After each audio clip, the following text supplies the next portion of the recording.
मदनगोपालं बृन्दारण्य पुरन्दरं श्रीगोविन्दं प्रपद्येऽहं वीणानिग्रहकारकं वन्दे मुकुन्दमरविन्ददलायताक्षं कुञ्जेन्दुशङ्खदशनं शिशुगोपवेशम्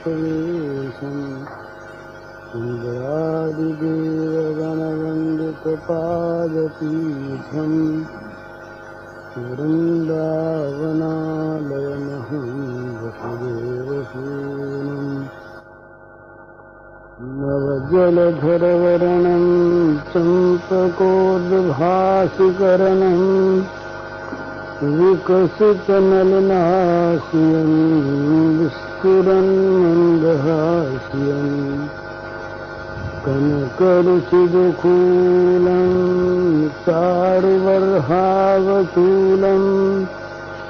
कमपि निखिलसारं ॐ गोपीकुमारम्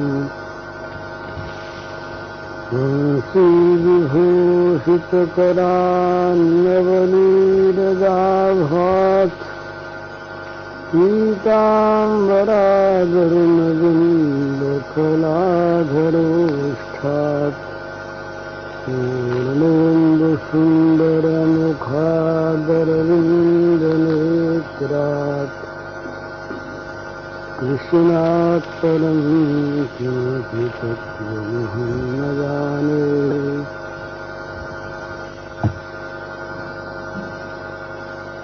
जीवन का कोई ठिकाना नहीं, कब इसका अंत हो जाए। तो जीवन रहते रहते और जीवन में भी जब तक इंद्रियां, मन, बुद्धि काम दे रही हैं तभी तक भगवान में लगने का प्रयत्न करना चाहिए। ये जीवन का सर्वोत्तम और एकमात्र कार्य है। इस कार्य के बनते रहने के साथ साथ और काम भी हों तो हर्ज नहीं, लेकिन ये काम रुकता हो ऐसी कोई भी चेष्टा करना मनुष्य का प्रमाद है, पाप है। भगवान की विस्मृति के समान कोई पाप नहीं है। भगवान सर्वत्र याद रहें और ये ध्यान रहे कि यहाँ पर दो ही चीज है, जो कुछ है सो भगवान है और जो हो रहा है सो भगवान की लीला हो रही है।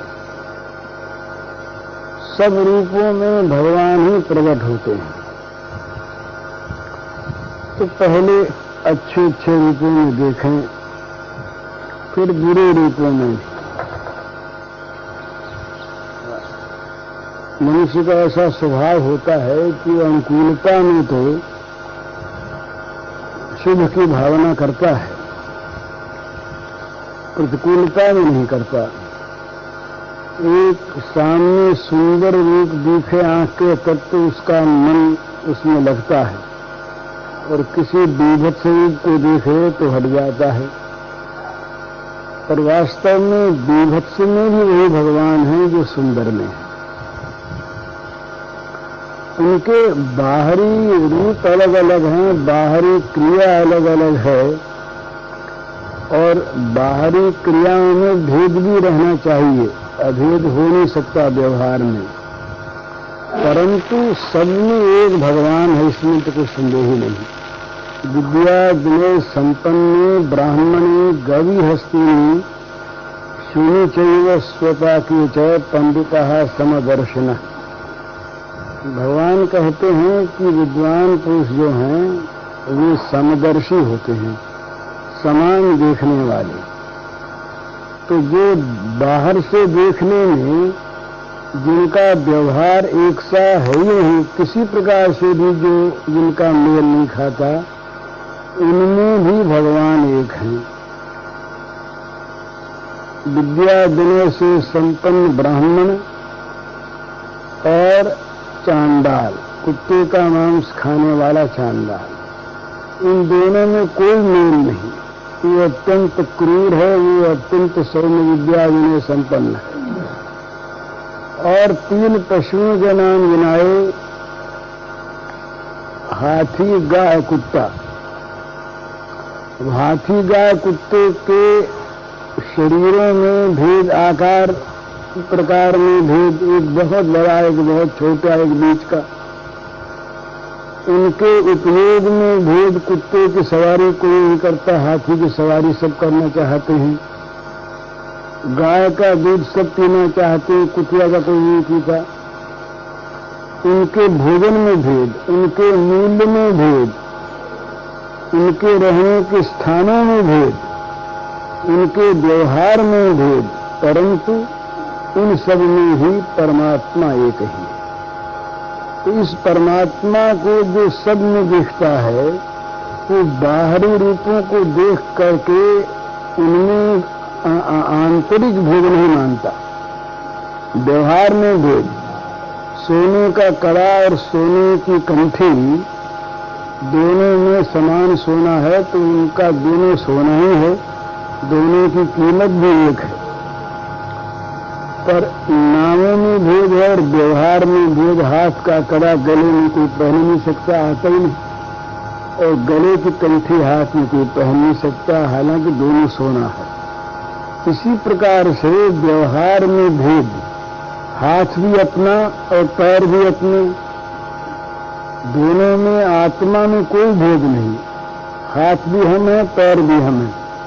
पैर में चोट लगेगी तो कहेंगे हमारे चोट लग गई, और हाथ में लगी कहें हमारे लग गई। दोनों में दर्द भी एक सा, पर नाम हाथ पैर अलग अलग है, काम हाथ पैर के अलग अलग हैं। हाथ का काम पैर कर नहीं सकता, और पैर का काम हाथ करने लगे तो कह देंगे ये तो पशुवत आचरण करता है, हाथों से चलता है। तो इसलिए व्यवहार में भेद होता है बाहरी उपाधियों को लेकर, और आत्मा निमित्त भेद रहता है। सारे विभक्त अलग अलग दिखने वाले पदार्थों में एक अविभक्त तत्व को देखा, ये सात्विक ज्ञान है। अलग अलग दिखने वाली प्रत्येक वस्तु में एक भगवान है, यूं देखता है उसको सर्वत्र सर्वदा सर्वथा भगवान दिखते हैं सब जगह। सब जित देखूं तित श्याममयी है। गोपियों ने कहा कि जिधर हम देखती हैं उधर ही श्याममय दिखता है, सब श्याम। ये नाम पश्यति सर्वत्र सर्वं च मयि पश्यति, तस्याहं न प्रणश्यामि सचमेव न प्रणश्यति। भगवान कहते हैं कि जो मुझको सर्वत्र देखता है और जो सबको मुझ में देखता है, उसकी आंखों से मैं कभी ओझल नहीं होता, मेरी आंखों से वो नहीं होता। हमेशा वो मुझे देखता रहता है, मैं उसे देखता रहता। तो इस प्रकार से जो कुछ यहाँ पर है वो सब का सब भगवान है। एक भगवान ही अनेक विभिन्न रूपों में लीला के लिए बने हुए हैं। लीला अलग अलग, एक माँ बना, एक बेटा बना, एक पत्नी बनी, एक पति बना, एक गुरु बना, एक शिष्य बना। दोनों के परस्पर के व्यवहार अलग अलग हैं, नाम अलग अलग हैं, पर दोनों में ही भगवान तो समान है। तो सब जगह सर्वत्र भगवान को देखे और सब में भगवान को देखे, ये तत्व स्वीकार कर ले, निश्चय कर ले कि जो कुछ यहाँ पर है बोल के जो वस्तु, जो सत है, जिसकी सत्ता है, वो सब भगवान। फिर ये हो क्या रहा है? तो ये सब भगवान की लीला हो रही है। लीला बुद्धि होने पर व्यवहार में यदि भेद भी रहेगा और रहेगा ही संसार में, तब भी लीला बुद्धि होने पर सुख दुख नहीं होगा। दोनों में ही जो वस्तु आने वाली है उसमें रहेगा। इस रूप ये इस स्वांग में भगवान आए हैं, और अपने पर होने वाली होगी तो ये भावना होगी अब भगवान ने इस रूप में सजने को कहा है।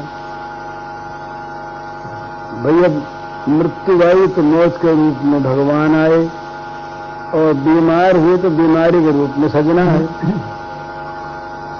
लीला उनका खेल है, सारा का सारा जन्म मृत्यु, हानि लाभ, जय पराजय, सुख दुख, मान अपमान, निंदा स्तुति, जितने भी द्वंद्व हैं और जितने भी यहाँ पर होने वाले परिणाम हैं, होने वाली घटनाएं हैं, वे सब की सब भगवान की लीला है।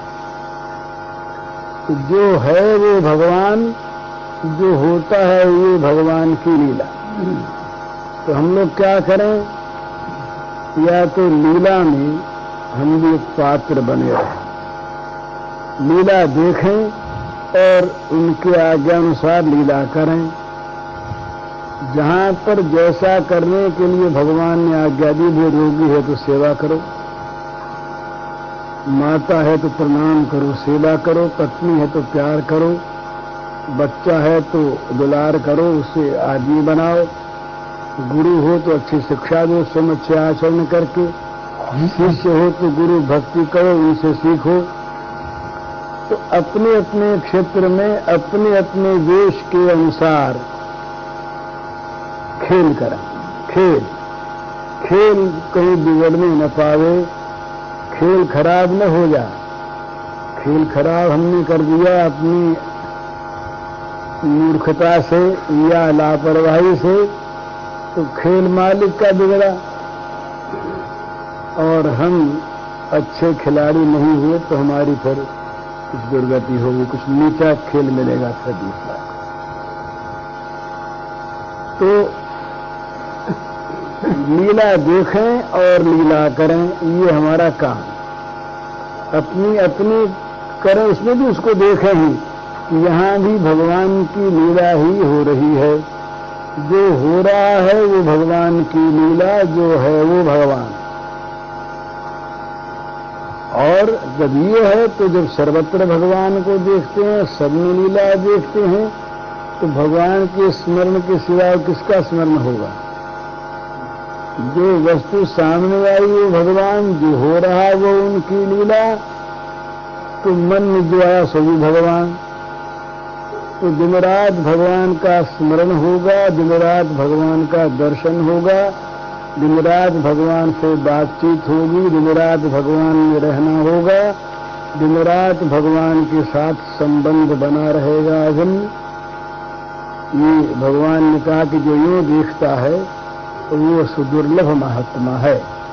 बहुनाम जन्मनामन्ते ज्ञानवान माम प्रपद्यते, वासुदेव सर्वमिति स महात्मा सुदुर्लभा।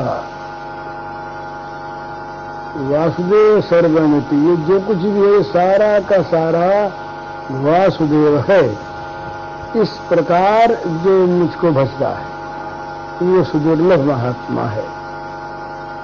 भागवत में इसको कहा मृत्युंजय योग, मृत्यु पर विजय प्राप्त करा देने वाला योग। इस योग में जिसकी स्थिति हो जाती है, जो सर्वत्र सब में भगवान को देखता है और जो सर्वत्र सब समय भगवान की लीला देखता है, वो मृत्यु पर विजय प्राप्त कर लेता है। मौत फिर उसे मार नहीं सकती। क्यों कि मौत फिर मौत नहीं रहेगी।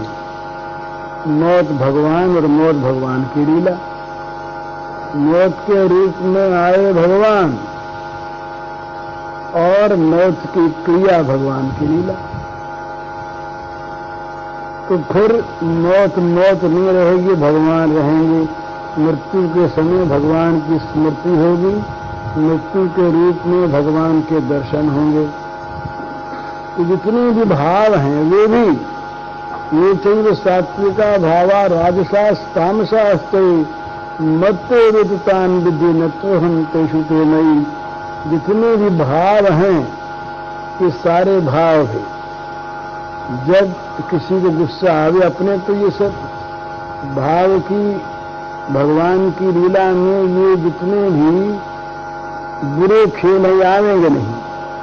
और भगवान की लीला में दूसरे में आगे समझे ये भगवान क्रोध के रूप में आए, अब भगवान इनमें लोभ के रूप में आए हैं, अब इनमें भगवान भय के रूप में आए हैं। इस प्रकार इन सारे भावों में भी भगवान का दर्शन करें। तो ये स्वाभाविक होता है। जब दृष्टि बदल जाती है, बस केवल दृष्टि बदलने की आवश्यकता है। भोग के स्थान में भगवान, जगत के स्थान में भगवान, और ये द्वंद्वों के स्थान में भगवान की लीला। बस ये दृष्टि जहां पर थी वहां बस लीला और लीलामय ये दो ही रह जाते हैं, तीसरा कोई पदार्थ रहता नहीं। जगत भगवान का स्वरूप और जगत में होने वाली सब क्रियाएं, सब घटनाएं ये भगवान की लीला। एक भगवान ही अपने आप में अपने आप से बहुत होकर खेल रहे हैं। भगवान के खेलने की इच्छा हुई तो सोचा जब खेलें कैसे, अकेले में तो खेल होता नहीं। एकाकी न रमते, ये वेद की बात है। वेद में आया है उपनिषदों में कि भगवान ने सोचा अब खेलना है भाई, तो अकेले में खेल होता नहीं। एकाकी न रमते, अकेले से खेल नहीं होता। तो क्या करें, एको हम बहुश्याम, हम एक ही बहुत बन जाए। कहीं छोटे बने, कहीं बड़े बने, कहीं दुख बने, कहीं सुख बने, कहीं मृत्यु बने, कहीं जीवन बने, ये सब खेल बने और खेलने वाले बने। खेल न हो तो खेलने वाला क्या खेल है? खेल में दो चीजों की जरूरत होती है, खेलने वाले की और किसी खेल की। खेल की कल्पना न हो तो खेलेगा क्या, और खेलने वाला नहीं हो तो खेलेगा कौन? तो खेल में दो वस्तुओं की आवश्यकता होती है, खेलने वाला और खेल। अब खेल अकेले में होता नहीं, तो भगवान ने कहा कि बस उन्होंने संकल्प किया कि हम बहुत हो जाएं, बहुत हो गए, और अपने आप में अपने आप खेलने लगे। तो भगवान की दृष्टि से तो ये जगत क्या है? उनकी आंखों में तो स्वयं ही सब कुछ बने हैं और स्वयं ही खेल बने हुए हैं। खेलने वाले भी स्वयं और खेल भी स्वयं। उन्होंने तो कहा कि मेरे सिवा कुछ है ही नहीं, मत परतरम, परतरम का श्रेष्ठ भी करते हैं और अतिरिक्त भी कहते हैं, मुझसे अतिरिक्त और कुछ है ही नहीं, केवल मैं ही मैं हूं। आगे पीछे, ऊपर नीचे, बाहर भीतर, तीनों कालों में, सब जगह, सब समय, सब पदार्थों में केवल मैं ही मैं हूं और कुछ है ही नहीं, है ही नहीं। तो उनकी आंख असली आंख, उनकी आंख हम अपने में ले लें तो उनमें हमें कोई फर्क न रहे। इतनी बात। उनकी आंख हम ले लें तो वासुदेव सर्वमिति, तो हम फिर वासुदेव से अलग न रहें। तो उनकी आंख हम नहीं लेते, हम अपनी विभिन्न आंखों को विभिन्न रूप से देखते हैं। इसलिए खेल में खेल बुद्धि न होकर हानिलाभ बुद्धि होती है। खेल में खेल बुद्धि हो तो हानिलाभ होने पर भी खेलने वाले आदमी खेल में भले ही आपस में कुछ विवाद करें, पर वो खेल यदि बुद्धि ठीक है तो वहां असली लड़ाई नहीं होती, असली हानिलाभ नहीं होता। वहां भाई इतना जीत गए तो जीत गए, खेल ही में जीते, खेल ही में जीते, तो जीतना हारना कुछ नहीं, खेल ही खेल। तो इसलिए जब खेल बुद्धि होगी तो राग द्वेष नहीं रहेगा, हानि लाभ नहीं रहेगा, अनुकूलता प्रतिकूलता नहीं रहेगी। खेल में मजा है, खेल में मजा। खेलना है और खेलना है तो खेलना है। और भैया को रेल की भैया आज जिस पर गाड़ी आती है हरदेव साहब, तो खेल है। तो भगवान ने ये खेल रचा, एकाकी न रमते, अकेले में खेल होता नहीं। तो संकल्प किया एक बहुत हो जाए, एक बहुत हो गए। अपने में अपने आप अपनी लीला से खेलते हैं, कभी अपने से च्युत होते नहीं, इसलिए उनका नाम अच्युत है। तो ये भगवान की आंख हमको मिल जाए, उसका नाम यथार्थ दर्शन। उसी का नाम ज्ञान है। भगवान की आंख नहीं मिलती तब तक जो स्थिति है देखने की, उसका नाम अज्ञान। और भगवान की आंख मिल जाए उसके बाद जो देखना है वो यथार्थ दर्शन है, उसका नाम ज्ञान। तो हम जब अपनी आंख से देखते हैं तो दिखता क्या है? जगत भिन्न भिन्न दिखता है। यहाँ सुख दुख अलग अलग दिखते हैं, मान अपमान निंदा स्तुति और हानि लाभ दिखते हैं। ये हानि हो गई, ये लाभ हो गया, ऐसा दिखता है। ये बुरा हो गया, ये भला हो गया दिखता है। ये मर गया, ये जन्म गया दिखता है। हमारा ये नुकसान हो गया, ये लाभ हो गया दिखता है। हम अलग हैं, आप अलग हैं, ये दिखता है। ये हमारी आंख, भगवान की आंख नहीं। तो भगवान की आंख से विभिन्न जो अलग आंख है भिन्न उससे, उस आंख से भगवान नहीं दिखते, जगत दिखता है। लीला नहीं दिखती, खेल नहीं दिखता, संसार में सचमुच हानि लाभ दिखता है। तो इसी का नाम अज्ञान है। और जब भगवान की आंख मिली तो क्या होगा? भगवान की आंख की बात अभी ये हुई कि भगवान ने कहा कि अकेले में खेल होता नहीं और हमें खेलना है। तो एकाकी नरम थे, अकेले शरम खेल होता नहीं, इसलिए एको हम बहुश्याम, एक बहुत हो जाए। एक भगवान बहुत हो गए, बहुत हो गए तो खेलने वाले तो हो गए, खेल चाहिए तो जगत की रचना हो गई, दुख सुख हो गया, हानि लाभ हो गया, जय पराजय हो गया, जन्म मृत्यु हो गई, अपना पराया हो गया, तू मैं हो गया, अनंत योनियां हो गई, अनंत भाव हो गए। लेकिन अब भगवान क्या देखते हैं? ये सब बने हैं ना, तो उनकी आंखों से भगवान अपनी आंखों से देखते हैं कि सारा जगत जो कुछ दिखता है, ये अनंत अनंत विभिन्न विभिन्न चीजें, ये सब मैं हूं और इनमें होने वाला खेल मैं हूं। यह जब हमको मिल जाए तो हम क्या देखेंगे? ये सब कुछ जो है, जो दिखता है, ये सब भगवान है। ये सब बने हुए हैं, तो जो हो रहा है वो भी सब भगवान है।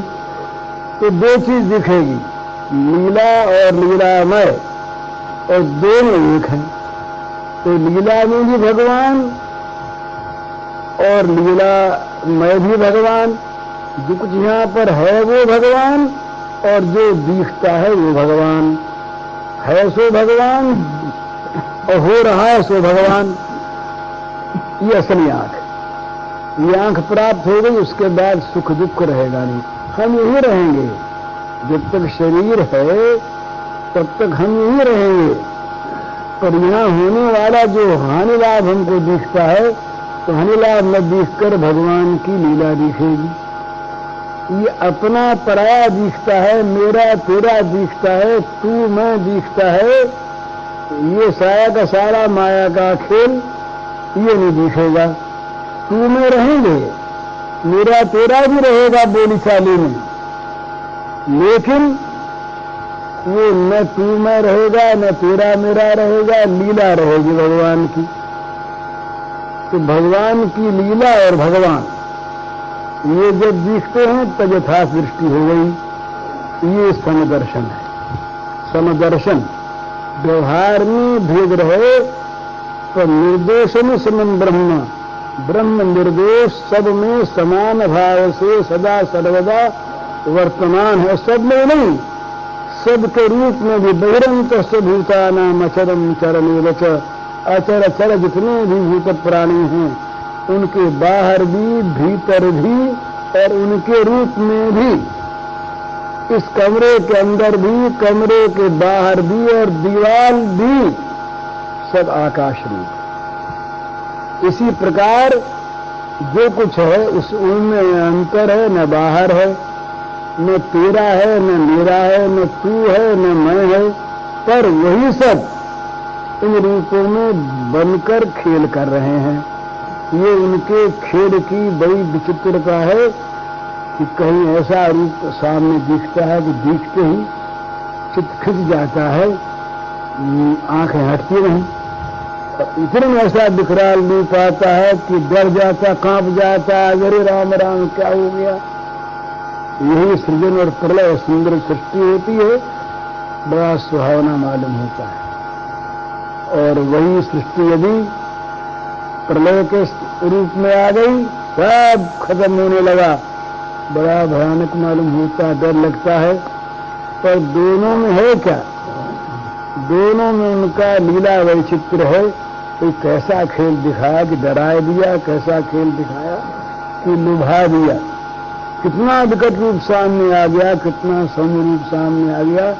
अगर ये सब रस न हो लीला में तो लीला कुछ रहते नहीं, फिर तो एकाकार हो गया।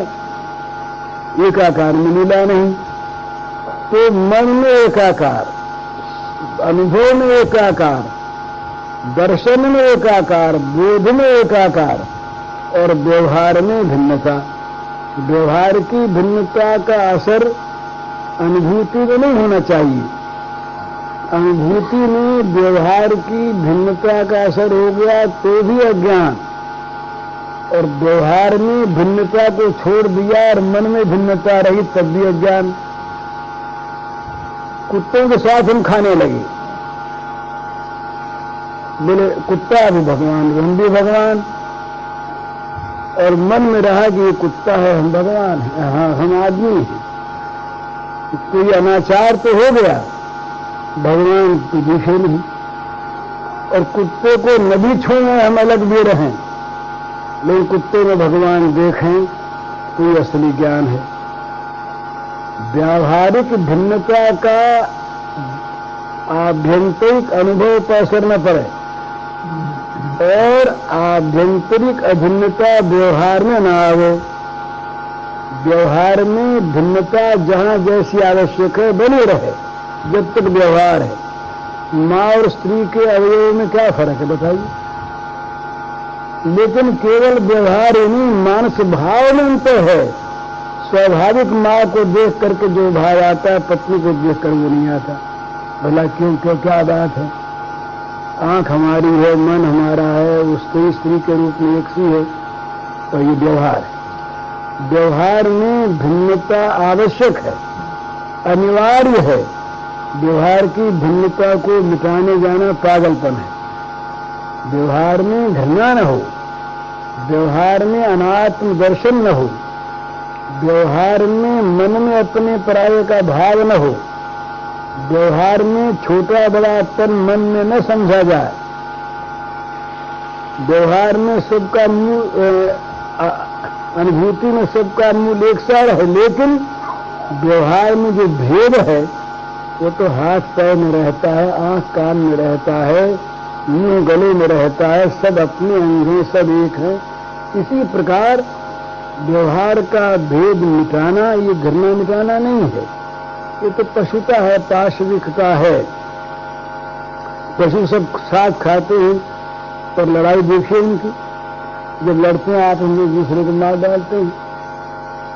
तो व्यवहार का भेद में तो मिट सकता है, मिटेगा नहीं। एक आदमी बड़ा बुद्धिमान है और एक आदमी की बुद्धि मोटी है। अभी इतना व्यवहार का भेद तो आज कल मिटा दिया, उससे अनाचार हो गया कि वोट का सबको अधिकार है, विद्वान को भी, मूर्ख को भी।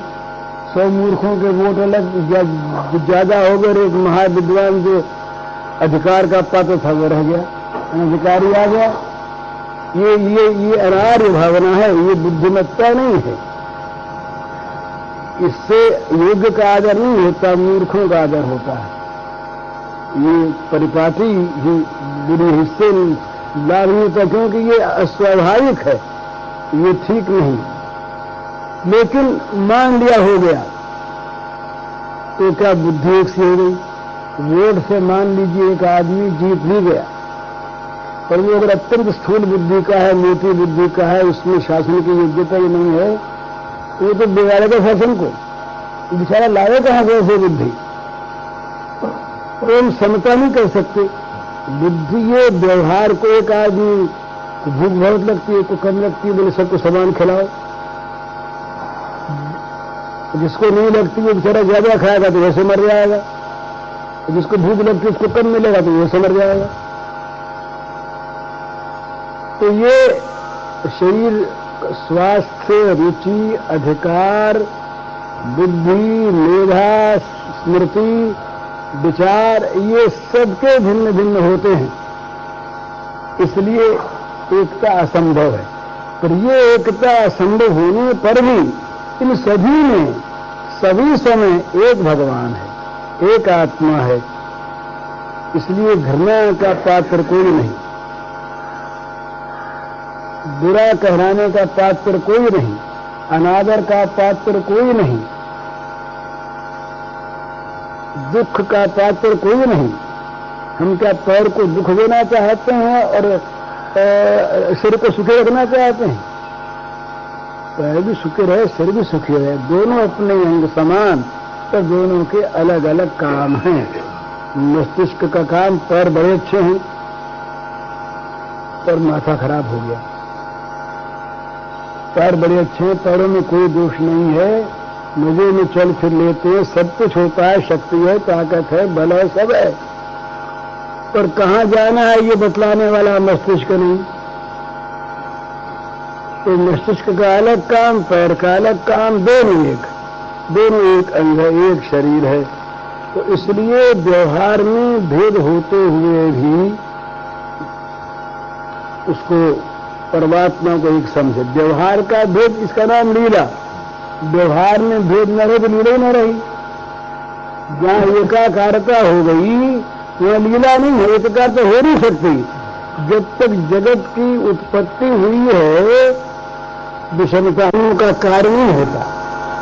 तो प्रकृति में जब भगवान के संकल्प से वैषम्य होता है तब प्रकृति में क्षोभ होता है, तब ये गुणों में विकार होते हैं, तब सृष्टि होती है। तो जहां सृष्टि है वहां विषमता है ही, तो जहां विषमता नहीं है सृष्टि नहीं। सृष्टि व्यवहार है, सृष्टि लीला है, ये कार्य है ना। तो लीला में भेद आवश्यक, वो भेद घृणा मूलक नहीं, वो भेद अनात्म मूलक नहीं, वो भेद आपस में दूसरे को गिराने वाले न हो, वो भेद बस केवल व्यवहार के भेद है। लीला में पिता कहीं नौकर बन के आ सकता है स्टेज पर, और कहीं पुत्र मालिक बन के आ सकता है, पर मालिक और नौकर बने हुए पिता पुत्र को नहीं भूलते। ये पिता हैं, हम पुत्र हैं, ये नहीं भूलते। ये तो खेलने के स्वांग हैं, वहां पर नौकर को वो नौकर कहेगा, पर पिता को नौकर नहीं कह रहा है। वहां वो पुत्र का सम्मान करेगा तो पुत्र का नहीं कर रहा है, वेश का सम्मान है और वेश का नमन है। इसी प्रकार से जगत के व्यवहारों में भेद रहने पर भी सब में भगवान देख है, और होने वाली प्रत्येक घटना में लीला देख है, तो राग द्वेष नहीं रहेगा। दिन भर भगवान के दर्शन, दिन भर भगवान का स्पर्श, दिन भर भगवान के साथ बातचीत, दिन भर भगवान के साथ मिलना जुलना, मजे में हरेक रूप में भगवान, तो फिर राग द्वेष होगा किससे? सब भगवान। और लीला चूंकि है इसलिए हानिलाभ है नहीं। जहां हानिलाभ की बुद्धि होती है, सुख दुख की बुद्धि होती है, मानापमान की बुद्धि होती है, जन्म मृत्यु की बुद्धि होती है, वहां पर तो सुख दुख है।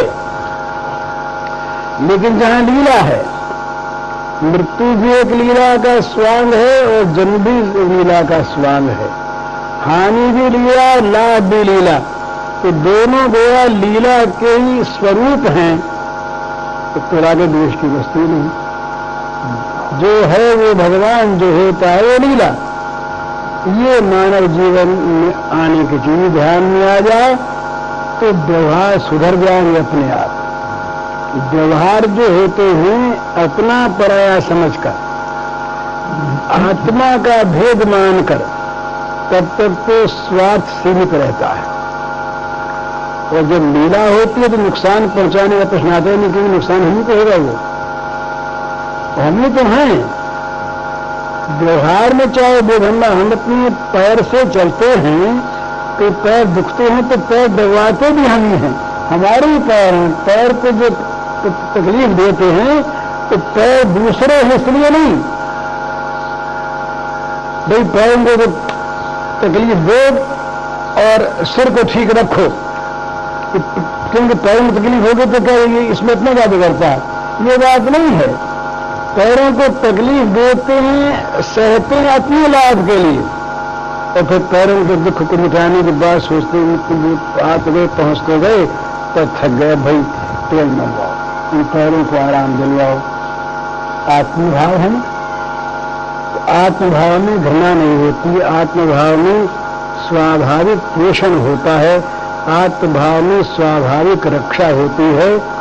कहीं काम अधिक लेते हैं तो अपने लिए, आराम देते हैं अपने लिए, सब अपने लिए आत्मार्थ होता है, पैर अलग नहीं, हाथ अलग नहीं। इसी प्रकार समाज, देश, व्यक्ति, ये सारे अनंत जीव, भिन्न भिन्न, केवल मनुष्य ही नहीं, सब में जड़ चेतन, जग जीव सभी का राममय जान, सारा का सारा जड़ चेतन जगत, विश्व चराचर है, सारा का सारा भगवान का रूप। खम वायु मग्निम सलिलम मही च ज्योति सत्वान विशुद्रवादीन। ये नहीं कि केवल ये चेतन मनुष्य में ही भगवान हूं, पशु पक्षियों में नहीं, और पशु पक्षियों तक चेतनों में भगवान हूं, वृक्षों में नहीं, और वृक्ष ये अर्ध विकसित चेतन में भगवान हूं, इतना ही नहीं, पहाड़ में भगवान, नदी में भगवान, सागर में भगवान, दिशाओं में भगवान, तारों में भगवान, ये आकाश में भगवान। खम वायु अग्नि, आकाश में, वायु में, अग्नि में, जल में, पृथ्वी में, ये नक्षत्र में, जीवों में, दिशाओं में, ये पेड़ पौधों में, नदियों में, समुद्रों में, ये सब का नाम अलग अलग गिनाए। खम वायु अग्नि सलिलम मही च ज्योतिष सत्वान विशो दुर्मादीन हृत समुद्रांश हरि शरीरम यत्किंच भूतम प्रणय जनन्य। अनन्य भाव से सब में एक भगवान, ये समझकर सबको प्रणाम करें। तो जड़ चेतन सब में भगवान है, तो किससे द्वेष करेंगे, किसकी हानि करके अपना लाभ कर लेंगे, किसको पराया समझकर अपने को बना लेंगे, किसको बिगाड़ कर अपना लाभ कर लेंगे, ये सब बुद्धि फिर न अपने में राग रहता है, न पराये में द्वेष रहता है, क्योंकि अपना पराया रहा नहीं, सब भगवान, तो होने वाली सब क्रिया भगवान की लीला। तो लीला बुद्धि जहां मन में आई, अपने में भी फिर बस लीला होगी, लीला होगी, हानि लाभ का कर्म नहीं होगा। हानि लाभ जनक जो कर्म वो नहीं होंगे, लीला होगी। लीला होगी क्यों? लीलामय की आज्ञा इसलिए लीला होगी, लीलामय को रिझाने के लिए लीला होगी, लीलामय के संकेत के अनुसार लीला होगी, लीलामय जिसमें स्वयं आकर के काम करें, इसलिए बस। तो सारे काम भगवान के होंगे, मन भगवान का, बुद्धि भगवान की, इंद्रियां भगवान की, शरीर भगवान का, हम भगवान के, हमारी क्रिया भगवान की, तो क्या क्या रह गया? भगवान ही भगवान। तो इस प्रकार से ये मानव जीवन का ये ध्येय है, ऐसा बनना, भगवान की आंख प्राप्त कर लिया मनुष्य, तब मनुष्य का मनुष्यत्व ठीक खिला। और भगवान की आंख नहीं प्राप्त हुई, कहीं असुर की प्राप्त हो गई, किसी पशु की प्राप्त हो गई, तो शास्त्रकार कहते हैं कि पता लग जाता है ज्ञानियों को कि आगे क्या होने वाला है। एक का बिल्ली का सा व्यवहार, अजगर का सा व्यवहार, सांप का सा व्यवहार, चोर का सा व्यवहार, सिंह का सा व्यवहार, तो बस उसी प्रकार वो बनेगा, वही उसका निर्माण होता चला जाएगा। तो इसलिए मनुष्य में व्यवहार होना चाहिए ईश्वरत्व का। भगवान की आंख मनुष्य की आंख में आ जाए, जो सच्ची आंख, इस भगवान की आंख का नाम ज्ञान है, और जीव की आंख का नाम अज्ञान है। जीव की आंख है तब तक वो आत्मा प्रकृतिस्थ है, और भगवान की आंख है तब आत्मा स्वस्थ है। स्थिति अपनी नहीं है ना, फिर अपने में अपने आप को अपने से अपने को देखता है, अपने में अपने आप को अपने से देखता है। जो देखने वाली वस्तु है वो भी वही, देखने वाला भी वही और देखना भी वही। जैसे स्वप्न का दृष्टांत देते, स्वप्न में सृष्टि स्वप्न की वो भी वही, तो सृष्टि का देखना व्यवहार करना भी वही और देखने वाला भी वही। ये भगवान की आंख है। इस प्रकार से भगवान की आंख लेकर फिर भगवान का नहीं, तुम हम खेलेंगे, अलग रहो, एक होकर के हम लोग खेलेंगे, बड़ी बड़ी अच्छी बात खेलेंगे, हमको आप में मिलना धोएंगे, हमको तो बस आपको पहचान लेना है और आपके खेल को पहचान लेना। आप और आपके खेल रहे और हम दूसरे खेलने वालों में रहें। भगवान रात दिन आपका खेल खेलें और आपके साथ खेलें, फिर मुक्ति कौन चाहता है? अरे भगवान के साथ खेलने में जो मुक्ति चाहे वो तो ज्ञान से ही, वो तो अज्ञान है, वो तो अज्ञान से मुक्त नहीं हुआ। भगवान के साथ खेलने में जो छुटकारा चाहे वो हमारा हम तो नहीं खेलेंगे तुम्हारे साथ। भगवान को हमारे साथ नहीं खेलोगे तो हमको हमसे मिलोगे कैसे? तो ठीक नहीं, खेलो खेलो खेलो। तो भगवान के खेल को खेल मान के भगवान के साथ खेलो। तो ऐसे कहते हैं जो बड़े ऊंचे पुरुष होते हैं वे भगवान के संकल्प पर अपने को छोड़ देते हैं, वे मुक्ति का संकल्प भी नहीं करते। वो कहते हैं कि जैसा भगवान, हम तो भगवान के हाथ में है, बस उनका संकल्प अपना अलग संकल्प के, जहाँ अलग अपना संकल्प है वहां उनके संकल्प से सहमति नहीं है हमारी। हमारे लिए ऐसा कर दो नाथ और तुम चाहो सो करो नाथ, ये अंतर है ना। तो बस मनुष्य का ये परम ध्येय है कि अपने आप को भगवान की आंखों वाला बना दे और भगवान पर छोड़ दे, बस ये मानव जीवन का ध्येय है। तो ये करने अब जो मर रहे हैं भला, आज खबर आ रही, कल खबर आ रही, उसके हमारे बड़े श्रद्धेय पुरुष थे दुर्गादित्य त्रिपाठी, दुर्गादित्य बड़े विद्वान थे बेचारे, बड़े विद्वान थे, काशी में मर गए 3-4 दिन में। ऐसे तो खबर आ जाएगी कि भाई जी मर गए, मुझे जी मर गए, मगर है क्या इसमें? और मरने में कोई देर लगती नहीं, बस खत्म। जरा सी देर में तो क्षण दूर है, कमल के पत्ते पर बूंद है, जरा सा हिला के गिरी, और क्या देर है? तो इसलिए जब तक ये है तभी तक ये सब कुछ कर लेना है। व्यवहार छोड़ने की आवश्यकता नहीं, छूटता नहीं, छूटेगा नहीं। जहां जाए व्यवहार का रूप बदल जाएगा, व्यवहार कोई नहीं रहेगा, तो सारा व्यवहार खेल हो जाए। भगवान की लीला तो सर्वत्र भगवान, बस काम बन गया। हरि बस ओ भी तू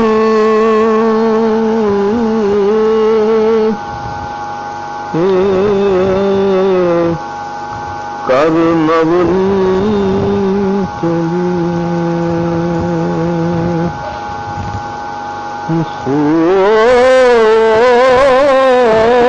भी तू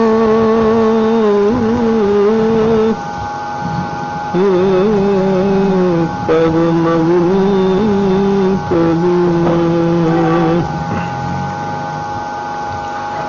घुटरू न चला तू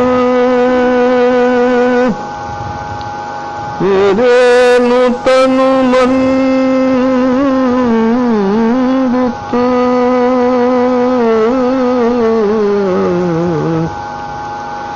घुटरू न चला तू मेरे नूतन मन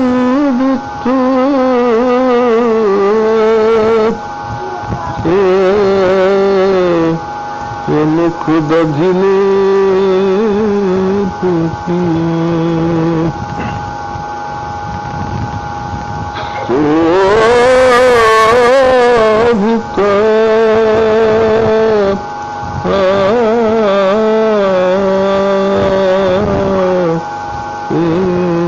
कर्म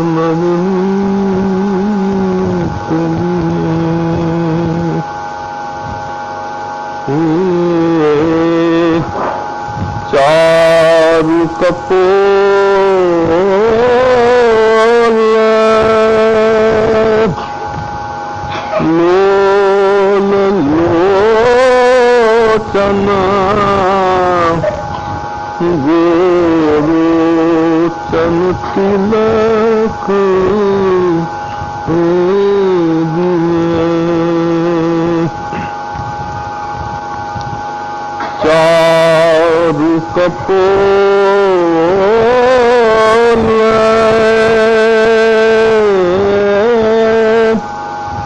लोल लोचना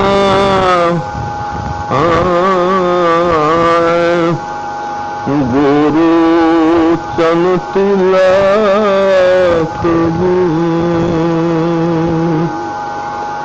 लट लट कान मानो ए मत ओ मधुप गन्ना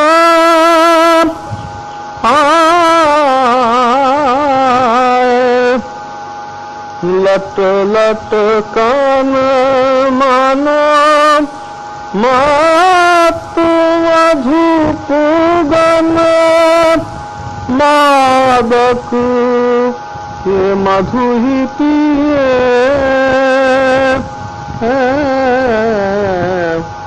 मादक मधु ही पिए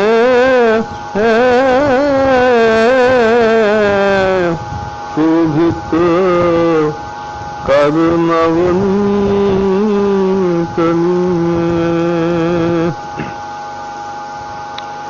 चारु कपोल लोल लोचन गोरोचन तिलक दिए लट लट कन मानो मत मधुप लट लट कन मानो मत मधुप गन्ना मादक मधु ही पिए शोभित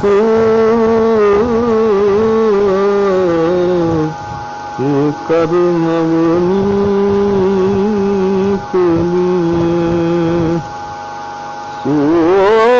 शोभित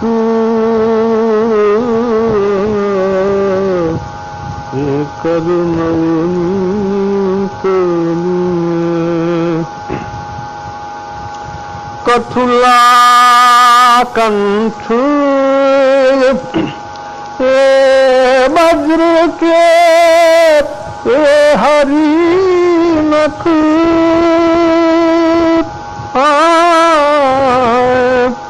कथुला कंठ वज्र के हरि नख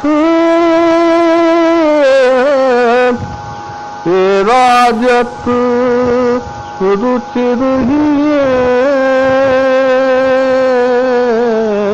राजत रुचिर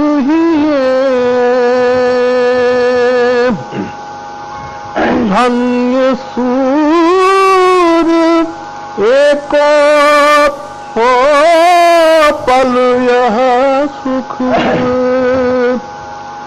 धन्य सूर एको पल यह सुख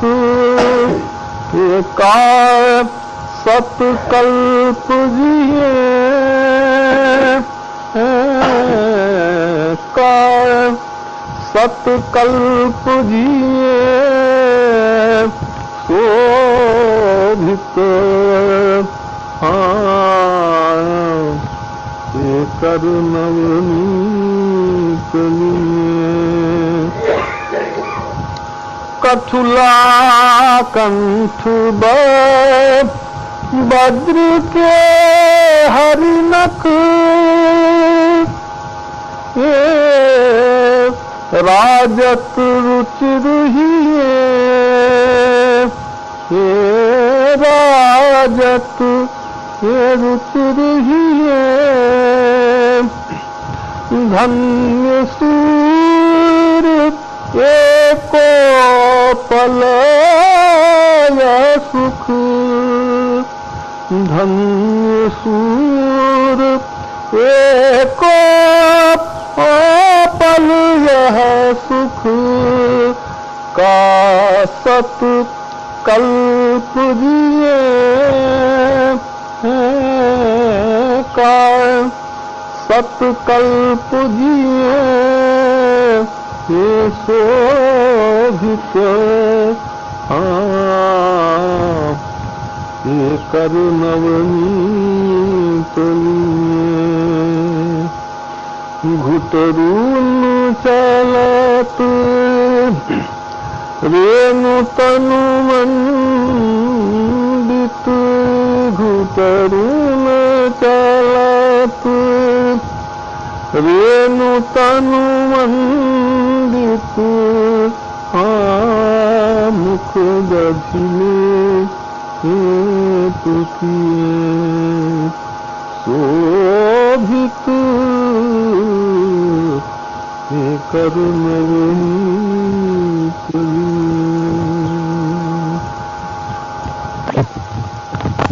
भगवान की बाल लीला का शोभित कर नवनीत लिए। छोटे से नन्हे से भगवान घुटने चल रहे हैं, हाथ में मक्खन का लोंदा लिए हुए और होठों पर दही लिपटा हुआ है और शरीर पर धूल लगी हुई है। शोभित कर नवनीत लिए घुटने चलत रेणु तन मंडित मुख दधि लेप की। हाथ में एक हाथ ऊंचा है, एक हाथ से चल रहे हैं, एक हाथ में तो है माखा है, एक ही हाथ से घुटनों के बल चल रहे हैं और वो बदन पर धूल लगी हुई है, मुंह पर लेप लगा हुआ है दही का, चल रहे हैं। चारु कपूर लोल लोचन गोरोचन तिलक दिए। बड़े सुंदर भगवान के कपोल हैं, गाल हैं और ऐसे बढ़िया बढ़िया भगवान के नेत्र के देखते हुए मन हर लेते हैं। और माता ने मस्तक पर गोरोचन का तिलक लगा दिया है और नन्हे से भगवान बड़े सुंदर घुंघराले केश हैं, उनकी लटें लटक रही हैं। वैसा मालूम होता है जैसे मतवाले भंवरे मत मधुप गण मांगत मादक लगती है। जैसे मतवाले भंवरे कोई बहुत नशा देने वाला मधु पीकर मतवाले हो जाते हैं और वो जैसे अपना ये मंडराते हैं, इसी प्रकार वो काले काले घुंघराले केशों की लटें भगवान के कपोल पर कानों तक लटक रही। फिर हाँ, गले में भगवान के कठोला है, हृदय पर हीरों के गहने हैं और बघनखा नजर उजर नहीं लग जाए, कोई भूत प्रेत न आ जाए, माँ का वात्सल्य है ना, तुम्हें भगवान थोड़े ही है, तो सजाना भी है और रक्षा भी करना है। तो गले में बड़ा सुंदर कठोला है, कंठ में हीरों के गहने हैं और बघनखा जरा हुआ हीरों से वो पहनाया हुआ है। ये जो है ये सुंदर हृदय पर या हृदय पर बड़े सुंदर ये सब विराजित शोभित हो रहे हैं। राजित माने शोभित हो रहे हैं। तो कहते हैं सूरदास जी कि एक पल का की ये छवि आंखों के सामने रहे तो फिर 100 कल्पों तक जीने से क्या याद है। 100 कल्पों तक का जीवन इस एक पल की छवि के सामने कौन चीज। ये भगवान का घुटनों चलना, ये छवि सामने रहे बस। हास्यकरणम् विकसितमलिनाश्रियं विस्फुरन् मन्दहास्यं कनकरुचिदुकूलं चारुबर्हावचूलं कमपि निखिलसारं कुमारं श्रीहरिः। भगवान की काली दमन लीला का प्रसंग चल रहा है। ब्रज के बालक और आसपास खेतों में काम करने वाले बड़े बड़े गोप सभी श्री कृष्ण को सर्पराज से वेष्टित देखकर मूर्छित हो पड़े हैं, सब बेहोश हैं। ब्रज में किसी को पता नहीं क्या हुआ। देवताओं ने ब्रज में समाचार देने के दृष्टिकोण से ब्रज में अशगुन आरंभ किए, उत्पात हुए। उन सब को देखकर श्री कृष्ण की अनिष्टा शंका से बड़ी बूढ़ी गोपियां, गोप बधुएं, गोप कुमारियां, छोटे छोटे रहे हुए घर में बालक, बड़े बूढ़े गोप नंदादि सब के सब दौड़कर वहां आ गए और कृष्ण प्राणान निर्वशतो नंदादीन वीक्षितम हृदम प्रत्यशोधत स भगवान राम कृष्णानुभाववित। सब व्याकुल हो गए। सब ने ये सोचा कि बस अब तो यमुना में कूद पड़ें और कूद करके बाहर निकाल लाएं लाला को, या साथ ही हम भी सब समाप्त हो जाएं। बिना प्राणों के शरीर रहने से क्या लाभ।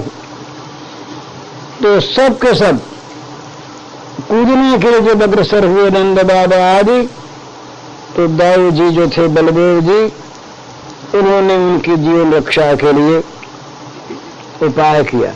मानो सैकड़ों बलदेव हो गए वहां पर, और सब लोगों के जो कूद रहे थे उनके सामने खड़े होकर, किसी को आड़े हाथ देकर, किसी को समझाकर, किसी को धमकाकर सबको निवारण किया और सबको सांत्वना दी। बलदेव जी जो हैं ये श्री कृष्ण के स्वरूप को जानने वाले, उनसे भगवान का स्वरूप छिपा नहीं।